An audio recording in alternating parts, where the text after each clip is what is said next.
আপনি যখন ভালো কোনো কাজ করতে যাবেন তখন আপনার প্রতি কি আসবে? দুষ্টচক্রের মাধ্যমে বাধা আসবে। তো সাংবাদিকরা হচ্ছে এই জাতির দর্পণ বলতে পারেন এবং জাতির আয়না।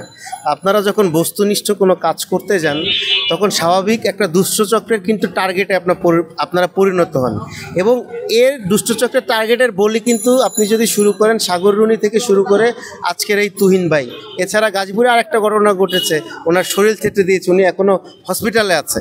তো এই জায়গাগুলোতে কি করতে হবে? আমাদের আরও সচেতন হতে হবে এবং সরকারকে কঠিন পদক্ষেপ নিতে হবে।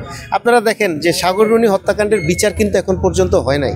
এই হত্যাকাণ্ডের বিচারটা যদি হয়তো আমার মনে হয় যে সাংবাদিকদের উপরে যত বড়ই শক্তি হোক না কেন হাত দিতে ভয় পাইতো। বাট এই জায়গা থেকে আমরা বলবো যে জাতি হিসেবেও ব্যর্থ, রাষ্ট্র হিসেবেও ব্যর্থ, আমরা জনগণ ব্যর্থ এবং আপনারা সাংবাদিকরাও ব্যর্থ।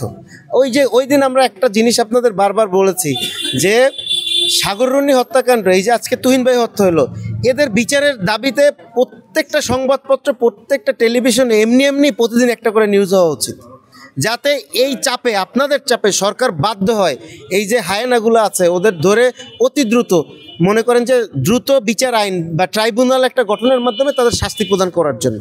তো এই জায়গা থেকে আমার মনে হয় যে সাংবাদিকদের উপরে যেহেতু আমি মনে করব যে আপনারা এখনও যেহেতু দেশের জন্য কাজ করছেন, জনগণের সেবায় কাজ করছেন, এই জন্য কিছু দুষ্ট লোক সত্য সংবাদ প্রচারে বাধা হয়ে দাঁড়াবে। বাট আপনারা আপনাদের স্পৃহা এটা হারাবেন না। বাট আপনারা যদি এরকমের কাজ করেন, ইনশাল্লাহ এই দেশ, আমরা যে রকমের বাংলাদেশ চাই, এটা অতি দ্রুতই কার্যকর হবে, এখানে কোনো সন্দেহ নাই।